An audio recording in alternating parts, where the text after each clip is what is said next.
그 올바른 성령 이해가 전제되지 않으면은 신앙 생활도 흔들리게 되고 또 교회 생활도 흔들리게 되고 또 교회 자체도 흔들리게 됩니다.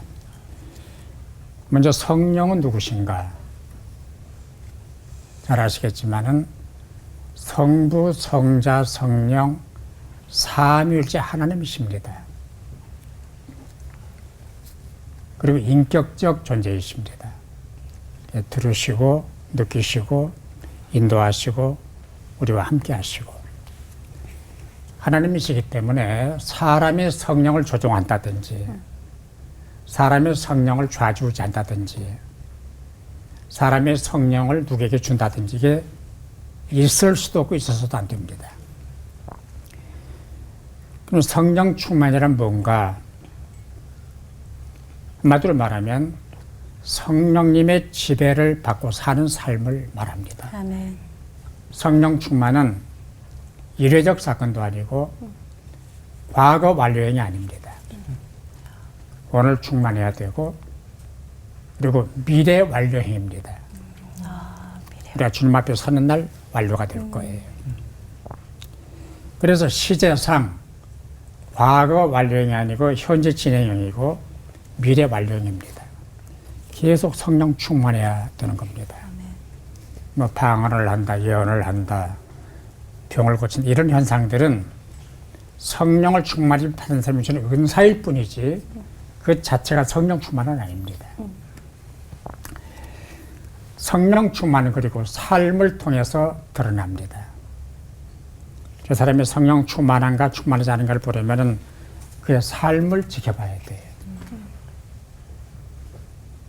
별별 은사를 다 받았더라도 성령 충만한 사람은 자기 자신을 갈무리하고 자기 자신을 조정하고 자기 자신을 다스릴 수가 있습니다. 몇 가지 예를 들어 보겠습니다. 요셉이 30살에 대제국 애굽의 국무총리가 됩니다. 근데 그를 발탁한 애굽 바로 왕이 이렇게 얘기를 합니다. 이와 같이 성령의 감동을 받은 사람, 하나님의 영의 감동을 받은 사람을 어떻게 만날 수가 있겠느냐. 하나님의 영의 감동은 성령 충만이거든요. 요셉 바로의 발탁을 받아서 애굽의 국무총리가 된 것은 성령 충만 때문이에요. 바로가 지켜보니까 이 사람은 괜찮은 사람이에요. 바로가 지켜보니 이 사람은 믿을 만한 사람이에요. 그래서 국무총리로 발탁을 했습니다. 또 사도행전을 보면은 초대교회 7 집사를 뽑는데 집사 선발의 기준이 정해져 있어요. 그 가운데 하나가 믿음과 성령이 충만한 사람들입니다. 요즘 한국 교회 안에 그 나쁜 습관이라고 그럴까요? 목사님이 되고 장로님이 되고 권사님이 되면 계급인 줄 알아요. 아닙니다. 성령 충만한 사람들이 교회 일꾼이 되어야 합니다. 초대교회 전통이 그랬거든요. 또 사도행전 7장을 보면은 스데반 집사가 순교를 하잖아요. 그런데 그 순교 장면을 지켜본 사도행전 기자가 스데반이 성령이 충만하여, 그러니까 순교도 성령 충만이 하는 거예요. 자기 결단이 아닙니다. 자기 사고의 결과가 아닙니다.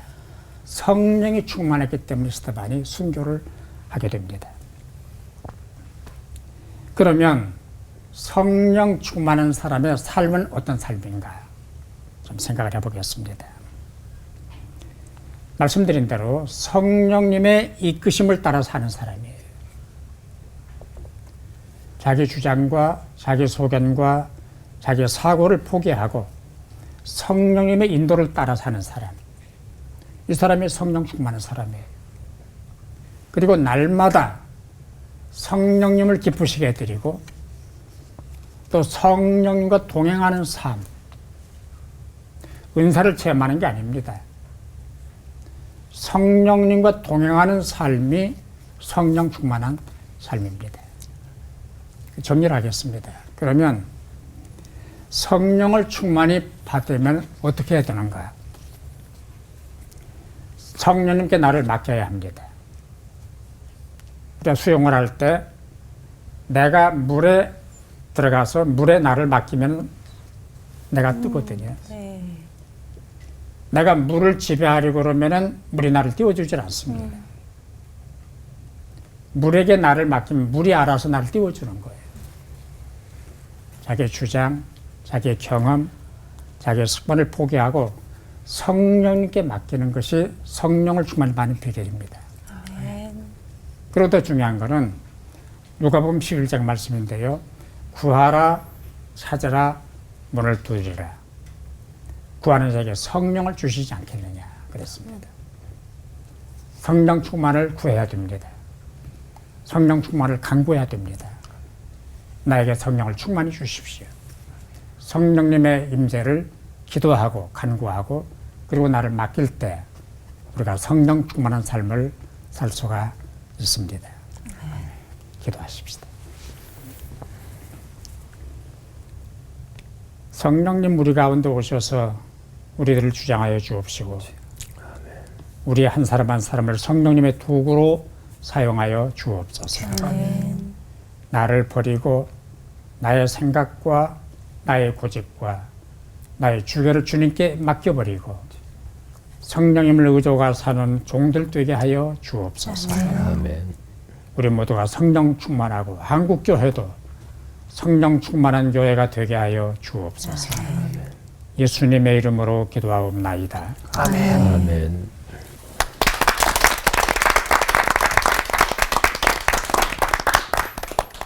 성령에 대해서 생각을 할 때 제가 나이가 한 60이 다 돼가지고 깨달은 게 하나 있어요. 한국 사람들이 제일 좋아하는 성경 말씀이 데살로니가전서 5장 항상 기뻐해라, 쉬지 말고 기도해라, 범사에 감사해라. 그 말씀 바로 뒤에 나오는 말씀이 뭘까요? 따라합시다. 성령을 소멸치 말고. 성령을 소멸치 말고. 저는 그 말씀에서 굉장한 이렇게 충격을 받았습니다.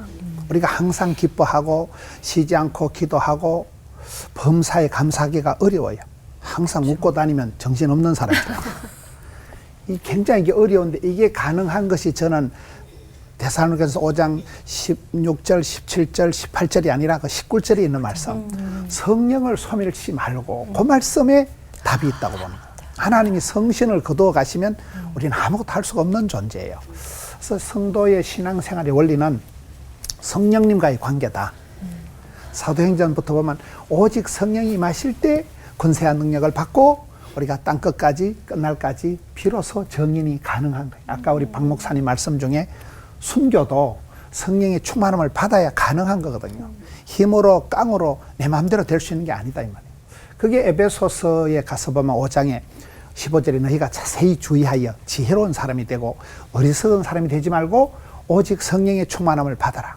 세상에 중독되지 말고 술에 중독되지 말고 성령님에게 충만함을 받아라. 그 18절 말씀 뒤에 또 좋은 말씀이 다 나와요.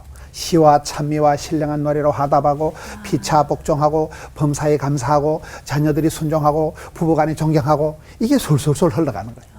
그러다가 갈라디아 5장에 가서 보면 오직 성령의 열매는 사랑을 하면은 어찌 될까요? 맞아요.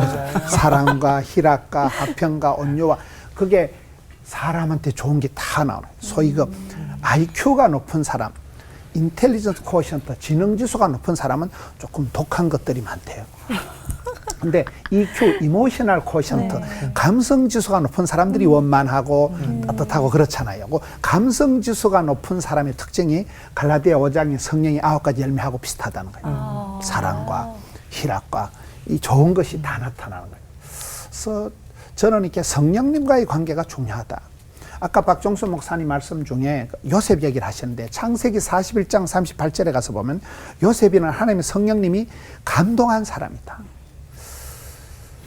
민수기 27장 18절에 가보면 여호수아가 왜 그렇게 쓰임받은가 하면 모세가 안수기도를 하니까 여호수아 위에 성령님이 머물러 계셨다는 거예요. 성령님이 그 사람 위에 머물러 계시기 때문에 그 사람이 성령 충만한 현상이 나타나니까 멋지게 리더십을 발휘해서 지도자가 된 거예요. 다윗이 범죄했을 때 기도한 게 한 가지 있어요. 다윗이 범죄했을 때 하나님 제게서 성령을 거두어 가지 마.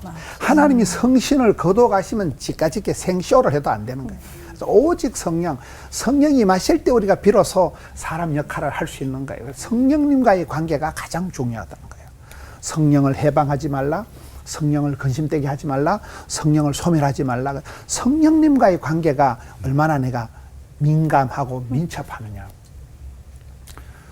예수님께서 처음에 공생 사역을 하실 때 하늘 문이 열리고 성령이 임하시고 하늘로부터 소리가 들렸잖아요. 내 사랑하는 아들아 소리가 들렸는데, 그리고 예수님께서 광야로 시험을 받으러 가십니다. 시험을 받으러 갈 때 누구에게 이끌려 시험 받으러 갔을까요?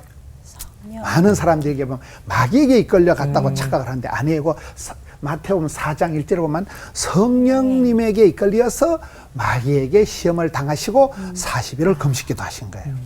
주인공이 누구예요? 성령님의 성령님. 그래서 성령님을 앞서지 말고 성령님에게 불순종하지 말고 성령님을 근심되게 하지 말고, 이 성령님과의 관계가 가장 중요하다고. 성령 충만함을 받을 때 성령님과의 나와의 관계가 원만하고 따뜻하고, 이 신앙생활은 거리 유지를 잘해야 된다. 하나님을 멀리하면 내가 손해를 보는 거예요. 하나님을 가까이 하는 것이 내게 복이잖아요. 포도나무 가지의 비유, 요한복음 15장에 포도나무 가지는 줄기에 착 붙어 있어야 되는 거잖아요. 접촉 불량이 되면 안 되는 거예요. 하나님과의 거리 유지, 성령님과의 내가 거리 유지가 중요해요. 성령님은 만사 형통하게 하시는 분이 아니고, 사도행전 16장에 가서 보면 바울이 아시아에서 복음을 전거하려고 할 때 성령님이 막으십니다. 막으시는 성령님. 예수의 영이 허락지 않더라. 하나님이 뜻이 계실 때는 어떨 때는 일이 안 되고 이렇게 틀어질 때도 성령님이 크고 놀라운 뜻이 계셔서 막으시는 거예요. 하나님의 계획은 마게도냐로 해서 복음을 유턴시키는 거기 때문에 성령님이 막으신다. 성령님의 인도하심이 얼마나 내가 민감하느냐, 민첩하느냐, 이 부분이 중요하다고 봅니다. 그래서 성령님은 인격적인 분이시고, 성령님을 우리가 근심되게 하지 말고, 해방하지 말고, 불순종하지 말고, 성령님을 우리가 민감하게, 내 욕심, 내 고집, 내 혈기가 아니라 성령에 속한 사람. 아까 우리 박 목사님 말씀하실 때도 보면 이 성령님의 그 충만함은 생활을 보고 알 수 있다는, 열매를 보고 알 수 있는 거거든요. 열매라는 건 뭐냐? 악령, 귀신에게 끌려다니는 것들은 꼭 귀신 같은 짓을 해요. 뒤가 안 좋은 거예요. 귀신, 악령에게 끌려가는 사람은 뒤가 안 좋은 거예요. 성령님은 그 사람을 좋게 만들어 주시는 거예요. 그렇잖아요. 그래서 삶의 열매를 보고, 아, 저 사람이 귀신을 따라가는 사람, 악령에게 이끄는 사람이니까 성령님에게 인도함을 받는 사람인가를 우리가 알 수 있는 거예요. 열매를 보고 알 수 있는 거예요. 그래서 우리가 살아가면서 성령님과의 거리 유지, 성령님은 아까 불처럼 뜨겁게 임하시니까 성령님이 임하시면 뜨거워지니까, 불처럼 바람처럼 생수처럼 성령님이 있으니까 성령 충만한 사람은 따뜻한 사람이에요. 냉정한이 될 수가 없는 거예요. 체온 유지, 거리 유지, 성령님을 가까이 하시고, 성령님을 근심되게 하지 말고, 성령님을 해방하지 말고, 성령님을 멀리하지 말고, 그래서 성령의 인도하심을 따라 성령님의 그 인도하심에 민감하게 민첩하게 순종하는 사람은 성령의 열매가 주렁주렁 맺히는, 팔복구역, 팔복의 말씀, 성령의 9가지 열매가 주렁주렁 맺히는 그런 삶이 아름다운 삶, 열매 맺는 삶이 되는 것입니다. 기도하겠습니다. 하나님 아버지, 삶 속에서 성령님을 근심되게 하지 말고 성령님을 모시고 성령님의 인도하심에 민감하게 순종하면서 성령의 열매를 맺추는 저희들 되게 하여 주옵소서. 아멘. 예수님 이름으로 기도하옵나이다. 아멘. 아멘.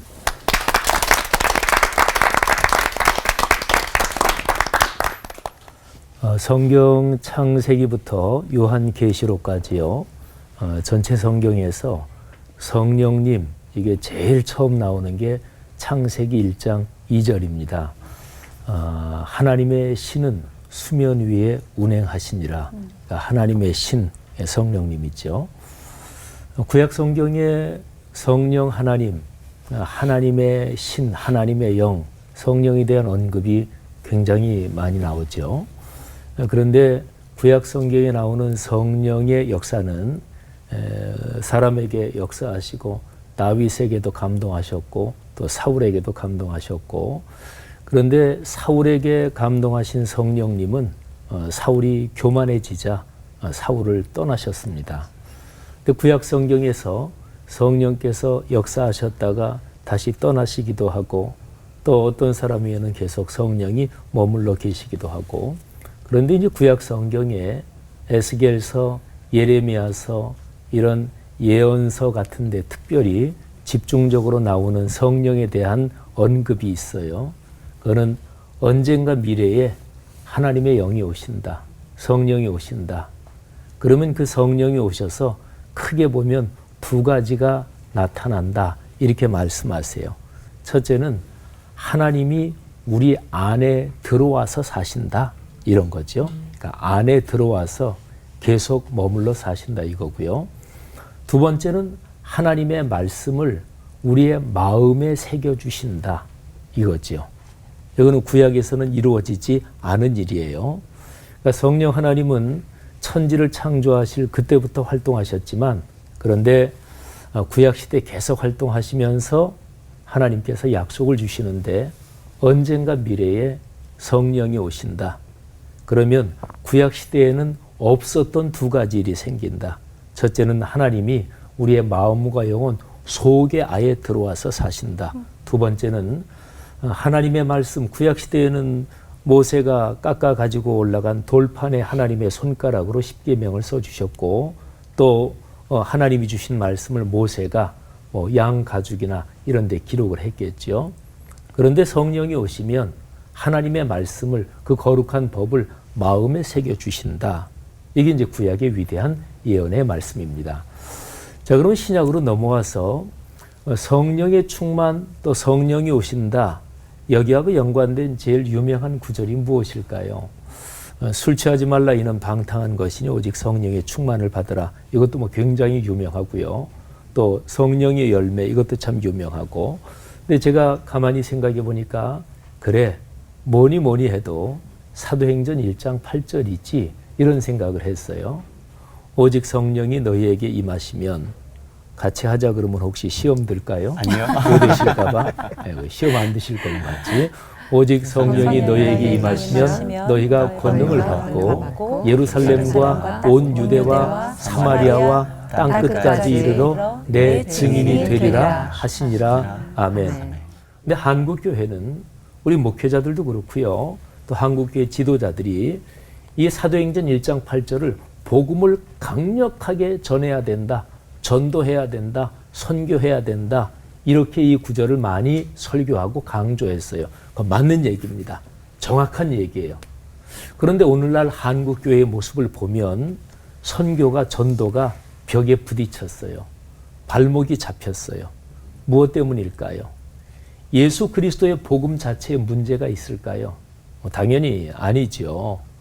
그러면 한국교회 예배당이 옛날보다 안 좋아졌을까요? 천만에요. 훨씬 좋습니다. 한국교회 찬양의 가창력이 안 좋아졌을까요? 아유, 진짜 아니죠. 우리 동방현주 집사님 한 분만 보면 알잖아요. 한국교회 가면 재미없나요? 아니에요. 그거는 여기 이 양반을 보면 잘 알잖아요. 보기만 해도 웃기고 한마디만 하면 웃기고. 그러니까 한국교회 찬양 좋아요. 건물 좋습니다. 음향시설 장비 좋습니다. 재미있는 교회, 재미있는 목회자, 재미있는 프로그램 많아요. 근데 뭐가 문제일까요? 성도들의 삶이 문제인 거예요. 그러니까 예수 믿으라고 전도하면 나는 예수에 대해서는 유감 없다. 근데 당신처럼 될까봐 내가 교회 못 나가겠다. 성도들의 삶이 문제죠. 자, 그러면 제가 질문합니다. 우리 정확히 보자고요. 사도행전 1장 8절에서 성령이 오시면 어떤 현상이 일어난다고 기록이 되어 있어요? 증인이 되리라. 증인, 인자가 사람 인자잖아요. 그러니까 사람이 된다는 거예요. 성령이 오시면 증언한다, 전도한다, 선교한다, 그게 맞대니까요. 그런데 그거를 엄밀하게 나눠보면 두 단계가 있어요. 사람이 먼저 돼야 돼요. 그 다음에 전도하는 거예요. 증언하는 거예요. 근데 한국교회는 이거를 싸잡아서 같이 묶어가지고 그리고 뒤에 거를 너무나 강조했어요. 증언해야 된다. 나가서 전도해야 된다. 근데 사람은 안 됐어요. 저는 언젠가 이 생각을 하다가 그래 맞아. 하나님의 말씀에 역시 해답이 있지. 오늘날 한국교회 해답은 사도행전 1장 8절을 다시 읽어야 된다. 성령이 오시면 전도해야 된다고요? 맞다니까요. 그런데 반드시 그 전에, 그리고 1장 8절에 9절 자체로만 보면 성령이 오시면 사람이 먼저 됩니다. 증인이 되는 거예요. 예수 그리스도를 닮은 사람이 되는 거죠. 그러면 전도는 아주 자동적으로 된다, 이렇게는 얘기할 수 없어도 증인이, 사람이 되는 게 먼저고 그 다음에 전도다. 성령이 오시면 사람이 됩니다. 그래서 성령의 충만, 은사를 지나치게 강조하면 인격적인 측면이 약해져요. 성령이 오시면 먼저 인격을 갖춘 사람이 됩니다.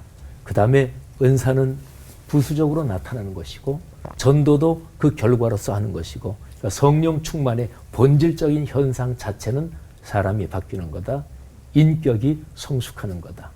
우리 모두가 한국교회가 사도행전 1장 8절에서 그런 은혜를 다시 한번 깊이 강하게 받기를 간절히 바랍니다. 기도하겠습니다. 하늘아버지, 은혜를 감사합니다. 성경 말씀 가감하지 말고 다시 한번 어린아이 같은 심정으로 묵상하며 봤습니다. 사도행전 1장 8절을 그렇게 봤습니다. 한국교회 다시 한번 축복해 주옵소서. 예수님 이름으로 기도 올립니다. 아멘.